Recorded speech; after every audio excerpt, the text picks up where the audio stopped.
Previously on TVSins. Frog face or toothless? Toothless. Could have sworn you had teeth.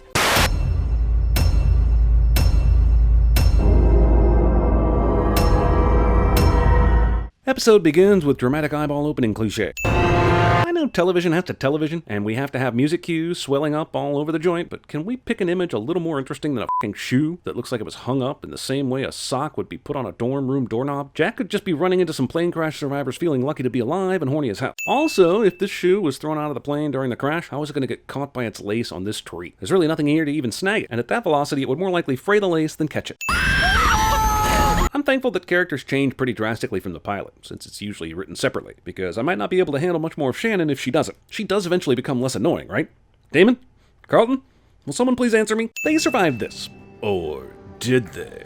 I've heard the classic question, is there a doctor on board? And there's always a good chance one is. However, the chances of having a surgeon as skilled as Jack on this flight and surviving is a hell of a lot narrower. Flight 815 is lucky as f***. Fantastic Mr. Fox here wasn't just a dentist, chiropractor, or corpse. Get him away from the engine! Agreed, but also, how long is that engine going to keep spinning and operating at normal deadly speed now that it doesn't appear to be connected to all the other parts of the plane? Hey! Get away! This one's on lock, right?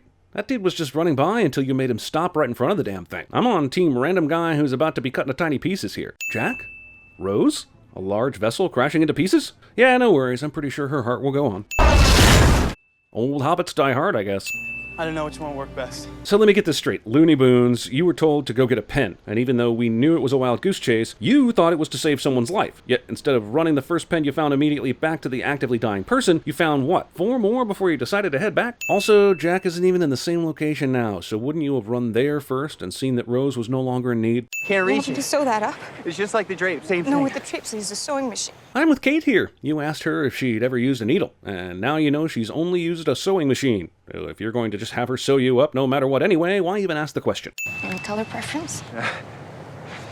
Standard black. That's threatist. Very few shows have done character work as beautifully and efficiently as Lost. In less than 2 minutes of almost wordless beach position, we get the vibe of Sawyer, Claire, Hurley, Locke, Boone, Saeed, Charlie, and Rose. 8 characters in the time most shows would take to do one. Plus, instead of stuffing us with backstory, it makes us hungry to know more.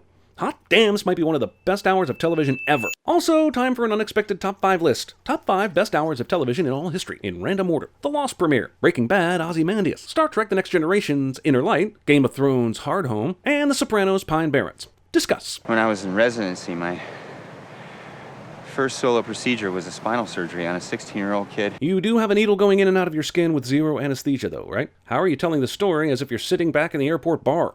So it ripped open. And the nerves just spilled out of her like angel hair pasta. You had me at it ripped open. You had me at it ripped open. Also, Kate just said, I might throw up on you. so maybe this story isn't such a great idea. We must have been at about 40,000 feet when it happened. Hit an air pocket. In the original script, Jack was supposed to be the pilot. My guess is this was dialogue he was supposed to say in that script, because there's no f***ing way Jack the surgeon would know this with any certainty. Also, I'm a huge fan of anyone who, after a long day of death, distress, and trauma all around them, with the limited tools of a stranded island environment, only found by sifting through the burning wreckage of their previous life, makes the effort to craft a perfect airplane shape out of a palm leaf just for the sake of visually explaining to another person that I blacked out. totally worth it. I saw some smoke. Just through the valley. Did it look mean or angry to you? Like, say, a monster? Lost confirms early on that it will be at least 40% blowing smoke. That was weird, right? Is that Vincent? I'm not 100% on Walt's age here, but he looks at least knows the difference between a dog bark and a mysterious giant tree-shaking growl years old to me. Terrific. Damn straight. Just don't tell anyone. Should be easy. No one is sitting next to him. The seat front right of him looks empty, as does the seat directly behind him. He's so isolated, it's a wonder she even felt the need to give a warning. Someone has clearly seen The Godfather. Also, looking past how creepy this whole gesture is, who the f*** eats an orange like this? You don't have to come up here. No, I'm good.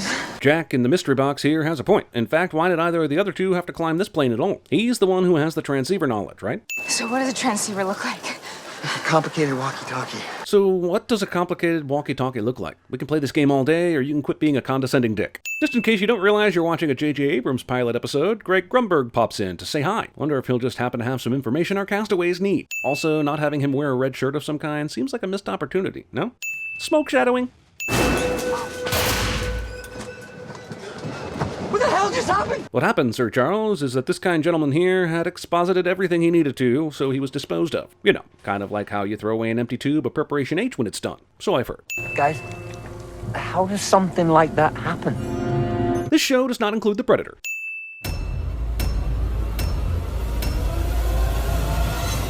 What's in the box? Oh no, he died! You're gonna be okay. You're gonna be okay. Say the goddamn word. I blacked out. I know what people taste like.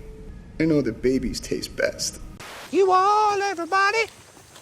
You all, everybody. Stop singing! Well, it's no wonder you don't have any friends.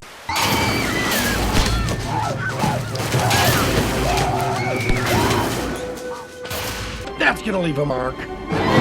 We have to go back for him. We have to go back, Kate. We have to go back!